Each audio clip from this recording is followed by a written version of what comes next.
Hello. मेरा नाम सोनिया है। मैं 23 साल की हूँ और सच बताऊँ तो इस उम्र में शरीर ऐसा हो जाता है कि खुद को आईने में देखकर भी मन ललचा जाए।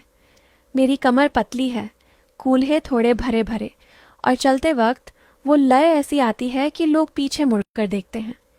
मेरे बाल लंबे हैं, काले, और जब मैं उन्हें खोलकर छत पर खड़ी होती हूँ तो हवा उन्हें उड़ाती है और मुझे लगता है जैसे कोई छू रहा हो। मेरी हंसी में एक मिठास है। लोग कहते हैं कि मेरी आवाज़ सुनकर दिल को सुकून मिलता है, लेकिन कुछ लोगों की आंखों में वो चमक आ जाती है जो कुछ और कहती है। मैं गांव की हूँ। हमारा गांव है भोला नगर, जहाँ खेत हरे भरे रहते हैं और शामें लंबी होती हैं। मैं अपनी कहानी खुद सुना रही हूँ, जैसे कोई सहेली बैठकर घंटों बात कर रही हो। ये कहानी थोड़ी लंबी है, धीरे धीरे चलती है, और इसमें वो सब है जो तुम सोच रहे हो, लेकिन वैसा कुछ नहीं होता जो तुम उम्मीद कर रहे हो। बस सुनते जाओ। हमारे गांव में एक पुराना तालाब है, बड़ा साफ पानी वाला, जहाँ गर्मियों में लोग नहाने जाते हैं, लेकिन लड़कियां कम जाती हैं क्योंकि रास्ता जंगल से होकर जाता है। मैं अक्सर शाम को वहाँ जाती थी, अकेले, क्योंकि मुझे उस शांति से प्यार है। पानी के किनारे बैठकर पैर लटकाकर रखती और सोचती रहती। एक शाम मैं वहीं थी। साड़ी का पल्लू हवा में उड़ रहा था। बाल गीले थे क्योंकि मैंने पैर पानी में डाले थे। तभी दूर से कोई आता दिखा, लंबा, गोरा, कंधे चौड़े, और हाथ में एक कैमरा लटका हुआ। मैंने सोचा शायद कोई फोटोग्राफर है।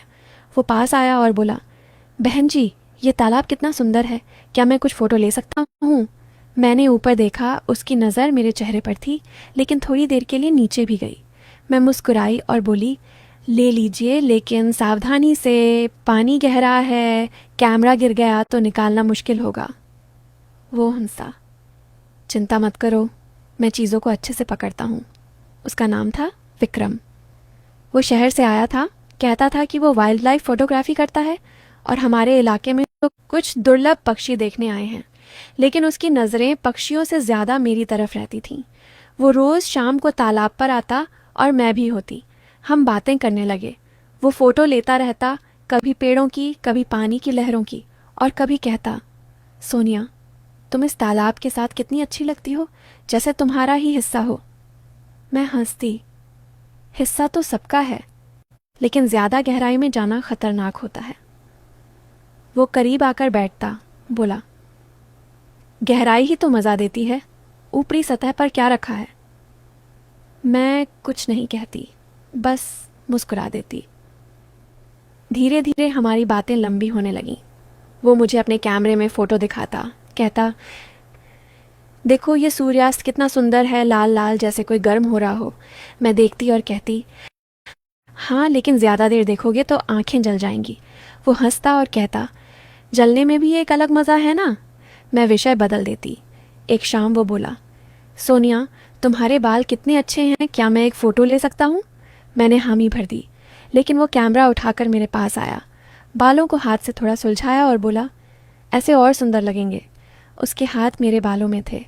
हवा चल रही थी और मुझे लगा जैसे कुछ होने वाला है, लेकिन वो सिर्फ फ़ोटो ली और पीछे हट गया।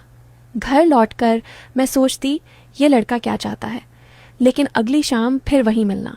अब वो मुझे अपने शहर की बातें बताता, कहता कि वहाँ रातें कितनी रंगीन होती हैं, लाइटें चमकती हैं, लोग देर तक जागते हैं। मैं कहती, हमारे यहाँ भी रातें लंबी होती हैं, लेकिन अंधेरा गहरा होता है।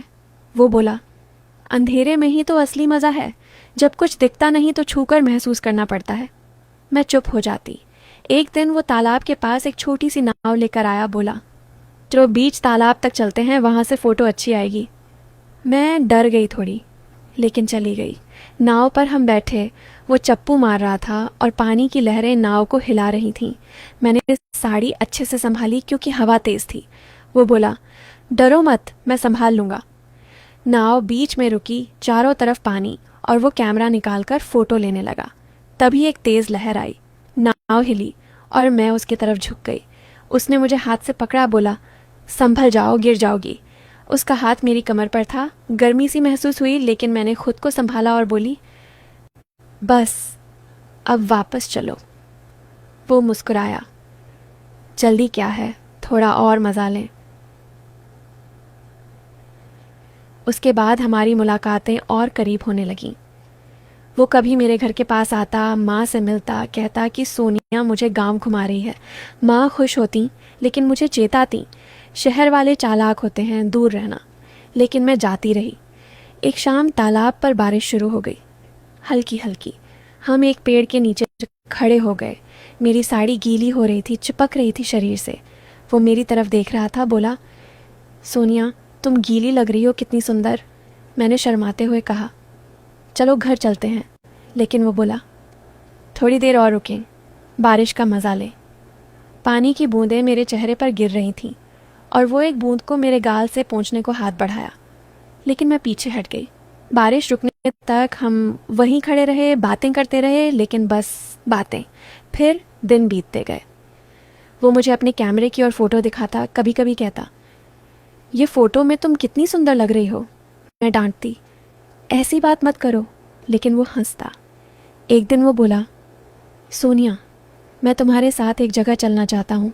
जंगल के अंदर एक छोटा सा झरना है, वहाँ कोई नहीं जाता। मुझे लगा मज़ा आएगा। चली गई। रास्ता तंग था, झाड़ियाँ थीं, कभी कभी उसका हाथ मेरे हाथ से छू जाता संभलते वक्त। झरना बहुत सुंदर था, पानी ऊपर से गिर रहा था। वो बोला, चलो नीचे जाकर खड़े हों, पानी की बौछारें लगेंगी। हम गए। पानी ठंडा था, मुझे सिहरन हो रही थी। वो मेरे पास खड़ा था, बोला, कितना ठंडा है, लेकिन पास आओ तो गर्मी मिलेगी। मैं हंस पड़ी, लेकिन दूर रही। हम वहाँ घंटों बैठे, फ़ोटो लीं, बातें की, लेकिन बस इतना। समय ऐसे ही बीत रहा था। वो अब मेरे लिए छोटे छोटे गिफ्ट लाता, कभी फूल कभी चॉकलेट।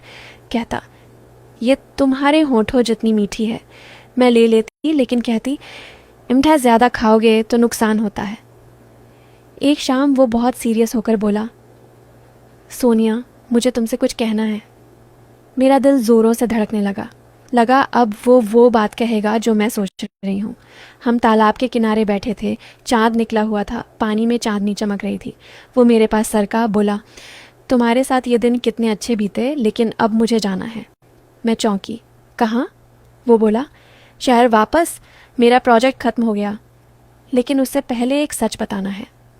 मैं रुक कर उसकी तरफ देखने लगी। वो बोला, सोनिया मैं कोई फ़ोटोग्राफ़र नहीं हूँ। मैं यहाँ तुम्हारे पापा के कहने पर आया था। तुम्हारे पापा और मेरे पापा पुराने दोस्त हैं। वो चिंता करते थे कि तुम अकेली बहुत घूमती हो, तालाब जंगल जाती हो, कहीं कुछ हो न जाए, तो उन्होंने मुझे भेजा कि तुम्हारी देखभाल करूं छुपकर। लेकिन मैंने सोचा छुपकर क्या, खुलकर दोस्ती कर लूं। सारी फ़ोटो, सारी बातें, सब तुम्हें सुरक्षित रखने के लिए था। मैं तुम्हारा रक्षक था, कोई और नहीं। और अब मुझे खुशी है कि तुम इतनी समझदार हो कि किसी के बहकावे में नहीं आई। मैं पहले तो हैरान रह गई, फिर हंस पड़ी। बातें, सारे इशारे, सब एक बड़ा प्लान था मेरी सेफ्टी के लिए। वो जो छूना, पास आना, सब सिर्फ नाटक था कि मैं सतर्क रहूं। लेकिन असल में कभी कुछ गलत नहीं हुआ। अब विक्रम मेरा बड़ा भाई जैसा है। वो शहर गया, लेकिन अब भी फ़ोन करता है, पूछता है कि तालाब पर अकेले मत जाना। और मैं अब समझ गई हूँ कि ज़िंदगी में जो चमक दिखती है वो हमेशा सोना नहीं होती। कभी कभी वो सिर्फ सुरक्षा का आवरण होता है। तो ये थी मेरी कहानी। जो लोग कुछ और सोच रहे थे वो निराश होंगे, लेकिन जो सच समझते हैं उन्हें अच्छी लगी ना।